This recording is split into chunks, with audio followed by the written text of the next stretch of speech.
Should entertainment have a point?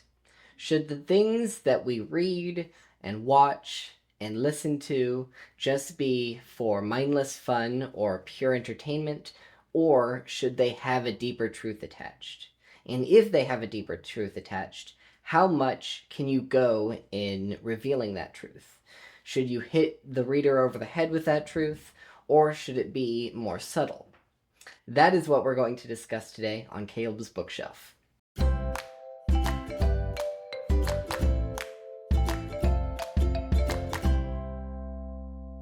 The first question we have to ask ourselves is there value in having a point or a theme or a moral within a story itself? Now, being a Christian fantasy author, you might be able to guess that my answer would be of course there should be a point to a story. But Christians often do not stop to wonder why it is important to have a point to the stories that we consume. Why is it wrong to just sit there and turn your brain off and mindlessly consume entertainment? Isn't it good to just have some laughs and relax? There's nothing wrong with relaxing or laughing, but to say that you cannot have a point to a story and learn something and grow in the midst of having fun and laughing is a disservice to the story format. Stories can be entertaining, can be action-packed and full of comedy or adventure or romance or whatever it might be that you're looking for, while still having a moral, still having a deeper truth. To reduce the story to mindless entertainment is to reduce us as humans to animals. We're no longer engaging the world and what we consume with a higher reasoning. We are turning our brains off and becoming like animals, just watching something mindlessly. That is a huge disservice to us. It trains our brains to shut off when we start reading or when we start watching or listening to something. The story is a primary way that we can learn and grow. When a story is done well, the point of the story doesn't detract from the entertainment value. It adds to the entertainment value. When a story is done well, the character grows. The character has some sort of arc that they go on, where they start in one place and end in another place. A story where the character stays exactly the same throughout is boring and uninteresting.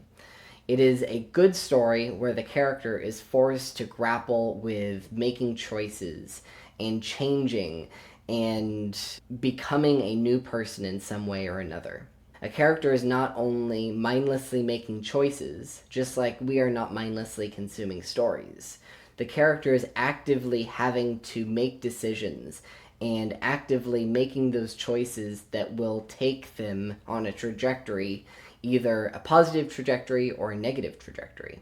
When the story is done well, you have the theme and you have the characters and you have the plot all working together, not only to entertain the reader, but also to show this powerful truth. Stories without this powerful truth and without this character arc feel cheap. They feel hollow. They feel empty. And that is because nothing is actually happening.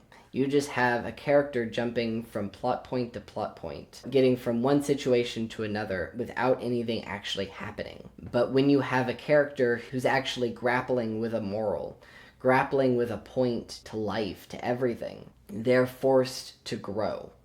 Now, absolutely that growth could be in a negative way. It could be them embracing evil. But either way, it is a character arc, and that character arc is what shows the theme. And that theme is what gives meaning not only to the character's journey, but also the reader's journey. There is no point in mindlessly consuming entertainment, but there is a point in getting enjoyment that also reveals a truth. And when we view storytelling as what it was meant to be, a truth revealed through a character's journey, that is when the reader grows and changes with the character. And the best way to do this is through Christian stories. Now, there is a general consensus that Christian fiction, that Christian movies, Christian entertainment as a whole, are a lower quality in terms of storytelling compared to the secular world. However, I would argue that when done well, when the story is told well, Christian stories are so much more realistic, because if you're going to have this character arc, the only way to truly grow and to change in a positive way is through the Holy Spirit's guidance. When you divorce a character's journey from the Holy Spirit's guidance of that growth, it becomes a story where they're forced to be guided by the power of love. Love is great, but it is not what actually causes people to change. Pleasure or happiness or wealth or success, none of those things actually help a person grow into becoming a better human being. What causes a person to actually grow is the Holy Spirit's conviction. When a Christian story can be done well, it can be ultimately more powerful and more realistic than the secular counterparts. But it has to be done well. And that leads us to the question, how can I have a theme and introduce it to the story? So a trap that a lot of writers and storytellers fall into, particularly Christian storytellers, is that they have this big theme that they want to tell, and so they throw it in the readers' faces and say, this is the point, now you have to agree with it, or else. This will often come in to play where one of the characters becomes the author's mouthpiece, where that one character is just spouting off the truth that the author wants the reader to know. You get these long paragraphs where the character is just rambling on and on about whatever it might be, the power of forgiveness, the gospel of Jesus, whatever theme the writer is trying to relay, they just have one character be their mouthpiece. And then all the other characters are like, oh yeah, that's true, I should forgive. Thanks for letting me know, I'll change immediately. That is not how the real world works, and that is not how it should work in your story. When a story is done well, the theme is intricately connected with the plot, and the character fails regularly. The best stories are ones where the character misunderstands the theme, where they are grappling with this point and they keep failing. They keep trying to grow or wanting not to grow, and yet they keep coming up against these struggles and keep misunderstanding why it is important to grow. When all of these elements are done well and put together in a way that is engaging, the story is not only revealing that truth, it is also entertaining and intense and gripping and good storytelling as a whole.